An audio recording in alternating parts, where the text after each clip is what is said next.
Hello friends, welcome to பிரிசி arts. இன்றைக்கி நம்ம மீல் மேக்கர் போட்டு கிரேவி செய்ய போகிறோம். இது இட்லி, தோசை, சப்பாத்தி, பூரி கூட வச்சு சாப்பிடும்போது ரொம்ப நல்லாயிருக்கும். சாதத்தை கூட நம்ம ஊற்றி சாப்பிட்லாம். நம்ம என்வி சாப்பிட முடியாத டைமில் என்வி ஸ்டைலில் மீல் மேக்கரை செஞ்சு சாப்பிடும்போது ரொம்ப நல்லாயிருக்கும். இதில் விட்டமின் சத்து நிறைஞ்சிருக்கு. இதை சாப்பிட்றது உடம்புக்கும் ரொம்ப நல்லது. இது எப்படி செய்யலான்னு பார்க்கலாம் வாங்க. நம்ம இப்போ தேவையான பொருட்கள் பார்க்கலாம். மீல் மேக்கர் எடுத்து வச்சுருக்கோம். 2 பெரிய வெங்காயத்தை நான் சின்ன சின்னதாக பொடியாக கட் பண்ணி வச்சுருக்கோம். புதினா எடுத்து வச்சுருக்கோம், புதினா தழை எடுத்து வச்சுருக்கோம், கொத்தமல்லி தழை எடுத்து வச்சுருக்கோம். பச்சை மிளகாய் ஒரு சின்னதாக இருக்கிறதுனால நான் ஒரு 5 எடுத்து வச்சுருக்கேன். கொஞ்சோண்டு கருவேப்பிலை தழை எடுத்துருக்கோம். 2 தக்காளி நல்லா பேஸ்ட்டாக அரைச்சி வச்சுருக்கோம். இஞ்சி பூண்டு பேஸ்ட் எடுத்து வச்சுருக்கோம். மசாலா ஐட்டங்கள் பார்த்துக்கலாம். நம்ம 1 டீஸ்பூன் மிளகாய்த்தூள், தனி மிளகாய்த்தூள் எடுத்துருக்கோம். 2 ஸ்பூன் குழம்புத்தூள் எடுத்து வச்சுருக்கோம். அரை டீஸ்பூன் கரம் மசாலா பொடி எடுத்துருக்கோம். அரை டீஸ்பூன் ஜீரகப்பொடி எடுத்துருக்கோம். அரை டீஸ்பூன் மிளகுத்தூள் எடுத்துருக்கோம். 1 ஸ்பூன் 1 டீஸ்பூன் மஞ்சள்தூள் எடுத்துருக்கோம். 3 ஸ்பூன் தயிர் எடுத்து வச்சுருக்கோம். அப்புறம் மசாலா ஐட்டங்கள் இலை எடுத்து வச்சுருக்கோம். 1 ஸ்டார் பூ எடுத்து வச்சுருக்கோம். 3 கிராம்பு எடுத்து வச்சுருக்கோம். கொஞ்சோண்டு பட்டை எடுத்து வச்சுருக்கோம். ஏலக்காய் பொடி எடுத்து வச்சுருக்கோம். ஜீரகம் எடுத்து வச்சுருக்கோம் தாளிப்புக்கு. நெய், எண்ணெய், உப்பு தேவையான அளவு நம்மளுக்கு இப்போ வேணும். வாங்க எப்படி செய்யுதுன்னு பார்க்கலாம். நம்ம இப்போ அடுப்பு ஆன் பண்ணி அதில் கொஞ்சம் தண்ணி ஊற்றி வச்சுருக்கோம். இந்த தண்ணி நல்லா கொதித்ததுக்கப்புறம் நம்ம எடுத்து வச்சுருக்கிற மீல் மேக்கரை இந்த தண்ணியில் போட்டு ஒரு கொதி வைப்போம். இப்போ நம்ம ஊற்றின தண்ணி கொதிக்குது. இப்போ இதில் மீல் மேக்கரை போட்டு 1 நிமிஷம் இதில் வேக விட்டு எடுத்துக்கலாம். இதில் கொஞ்சம் உப்பு ஆட் பண்ணிக்கலாம். கொஞ்சோண்டு உப்பு இதில் சேர்த்துக்கலாம். 1 நிமிஷம் வேகட்டும்.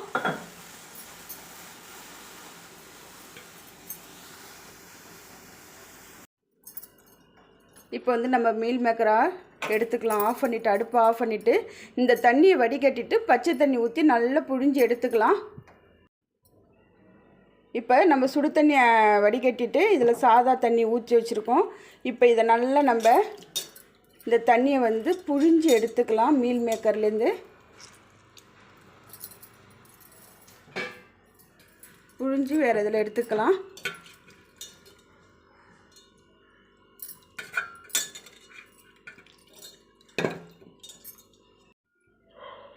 இப்போ நம்ம அடுப்பில் ஒரு கடாய் ஒன்று வச்சுட்டு அதில் 2 கரண்டி எண்ணெய் விட்டுக்கலாம்.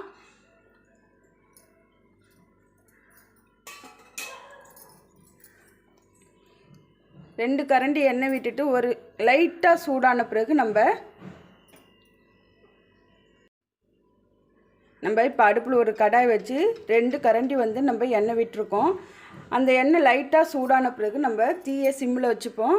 இதில் நான் 1 டீஸ்பூன் மிளகாய்த்தூளும், அரை டீஸ்பூன் மஞ்சள்தூள் இதில் ஆட் பண்ணிக்கலாம். இந்த தண்ணியில், இந்த எண்ணெயிலேயே கொஞ்சம் லைட்டாக இது பண்ணிக்கலாம், வறுத்துக்கலாம். இதில் நம்ம எடுத்து வச்சுருக்கிற மீல் மேக்கர் வச்சுருக்கோம்ல, அந்த மீல் மேக்கரை இதில் போட்டு நல்லா இதில் பொரித்து எடுத்துக்கலாம்.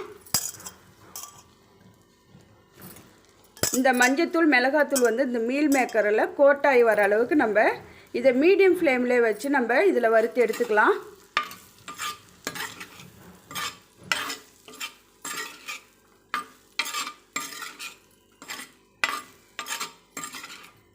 இந்த மீல் மேக்கரில் விட்டமின் சத்து இருக்குது. அதனால் நம்ம இதை சாப்பிட்றது உடம்புக்கு ரொம்ப நல்லது.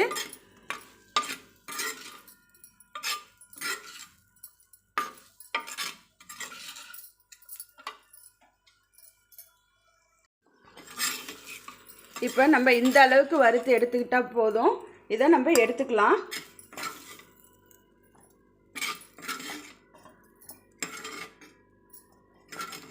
இப்போ இதே பேன்லேயே நம்ம எண்ணெய் ஊற்றிக்கலாம். 1 கரண்டி எண்ணெய் விட்டுக்கலாம்.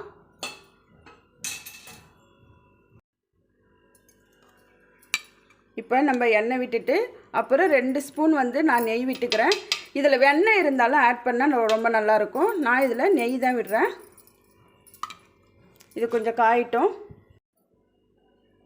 இப்போ வந்து நம்ம எடுத்து வச்சுருக்கிற இந்த பட்டை, கிராம்பு, ஏலக்காய் எல்லாத்தையும் இதில் ஆட் பண்ணிக்கலாம்.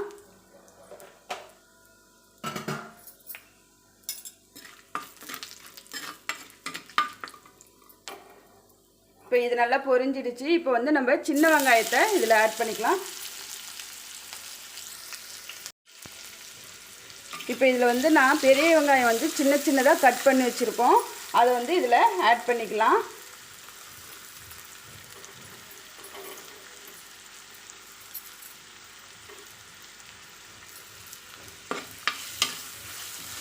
எந்த அளவுக்கு நம்ம இந்த வெங்காயத்தை பொடியாக கட் பண்ண முடியுமோ அந்த அளவுக்கு கட் பண்ணி வச்சுக்கலாம். இது நல்லா ப்ரௌன் கலர் வர அளவுக்கு நம்ம இதை நல்லா வதக்கிக்கணும். அப்போ தான் இந்த குழம்பு வந்து டேஸ்ட்டாக இருக்கும். நம்ம இப்போ மீல் மேக்கர் போட்டு குழம்பாக தான் வைக்க போகிறோம். இதை கிரேவியாக கூட நம்ம வச்சுக்கலாம். இது வந்து நம்ம தோசை, இட்லி அது கூட வச்சு சாப்பிட்றதுக்கு ரொம்ப நல்லாயிருக்கும். ஏன் சப்பாத்தி கூட, சப்பாத்தி, பூரி எல்லாத்துக்கூடையும் நம்ம வச்சு சாப்பிட்லாம். சாதத்து கூட சாப்பிடும்போது ரொம்ப நல்லாயிருக்கும்.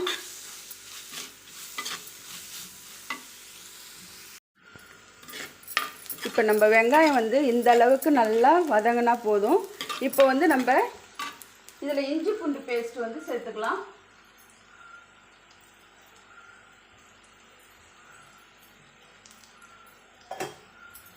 ஒரு ஸ்பூன் வந்து இஞ்சி பூண்டு பேஸ்ட் வந்து நான் இதில் ஆட் பண்ணிக்கிறேன்.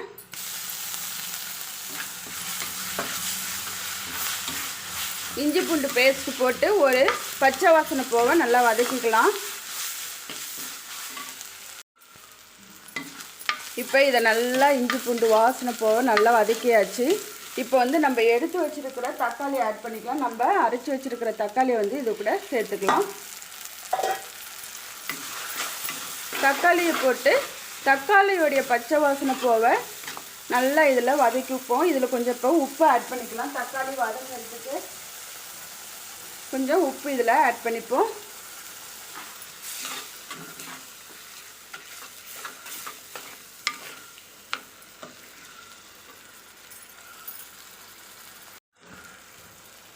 இப்போ நம்ம தக்காளியை ஆட் பண்ணி நல்லா இதில் வதக்கி இது எண்ணெய் பிரிஞ்சு வர அளவுக்கு நம்ம இதை நல்லா வதக்கிக்கலாம்.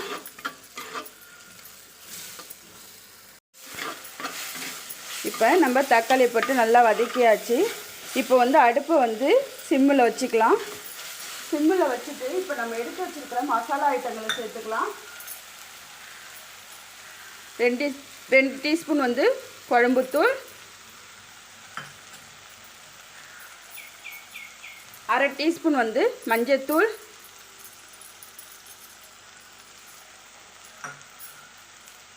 1/2 டீஸ்பூன் வந்து ஜீரகத்தூள், 1/2 டீஸ்பூன் வந்து கரம் மசாலா பொடி, 1/2 டீஸ்பூன் வந்து மிளகுத்தூள். இந்த மசாலாவை போட்டு நல்லா இது பச்சை வாசனை போக இந்த இதில் நல்லா வதக்கிக்கலாம்.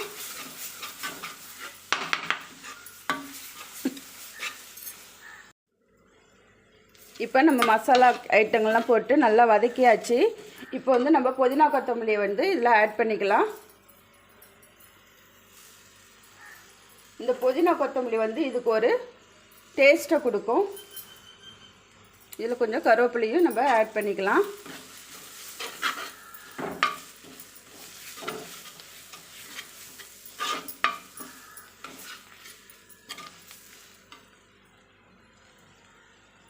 இப்போ நம்ம 3 ஸ்பூன் வந்து தயிர் எடுத்து வச்சுருக்கோம். அந்த தயிரை ஊற்றி நல்லா கிண்டிக்கலாம். தயிரை ஊற்றி கிண்டாமல் விட்டுட்டோன்னா திரியாக போயிடும். அதனால் நம்ம இதில் நல்லா கிண்டி கலந்துக்கலாம். இப்போ நம்ம இதில் தயிர் ஆட் பண்ணியிருக்கோம். தேவைன்னா இதில் நீங்கள் பால் ஏடை இருக்குல்ல, அதை மிக்சியில் அடித்து அதை கூட இதில் ஆட் பண்ணிக்கலாம். ஃப்ரெஷ் க்ரீம் இருந்தாலும் இதில் ஆட் பண்ணிக்கலாம்.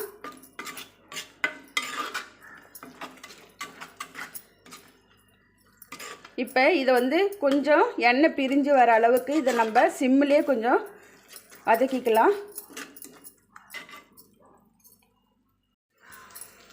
இப்போ பாருங்கள், நம்ம ஊற்றின எண்ணெய்லாம் நல்லா மேலே பிரிஞ்சு வர ஆரம்பிச்சிச்சு. இப்போ இந்த ஸ்டேஜில் வந்து நம்ம வறுத்து வச்சுருக்கிற மீல் மேக்கரை இதில் ஆட் பண்ணிக்கலாம்.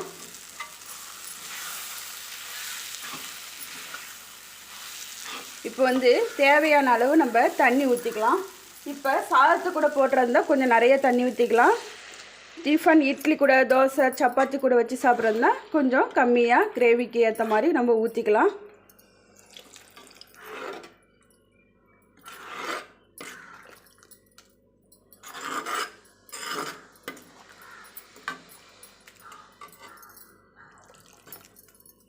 இப்போ இந்த ஸ்டேஜில் வந்து நம்ம உப்பு இருக்கான்னு பார்த்துக்கலாம்.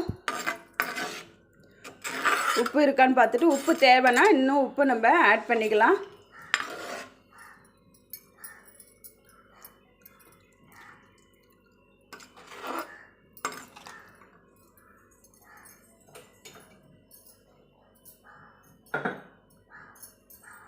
உப்பு கொஞ்சம் இதில் போட்டுக்கலாம். இப்போ இது ஒரு கொதி வர விடலாம்.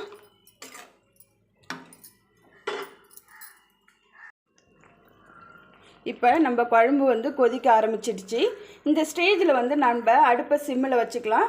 சிம்மில் வச்சு மூடி போட்டு ஒரு 10லேருந்து 15 நிமிஷம் எண்ணெய் பிரிஞ்சு வர அளவுக்கு வச்சு ஆஃப் பண்ணலாம்.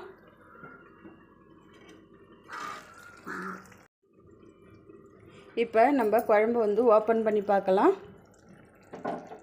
இப்போ நம்ம ஊற்றின எண்ணெய்லாம் நல்லா மேலே பிரிஞ்சு வர ஆரம்பிச்சிச்சு. இப்போ வந்து நம்ம எடுத்து வச்சுருக்கிற 2 பச்சை மிளகாவை மேலே ஆட் பண்ணிக்கலாம். அவ்வளோதான், மீல் மேக்கர் கிரேவி ரெடி ஆகிடுச்சு. இதை நீங்களும் ட்ரை பண்ணி பாருங்கள். தேங்க்யூ.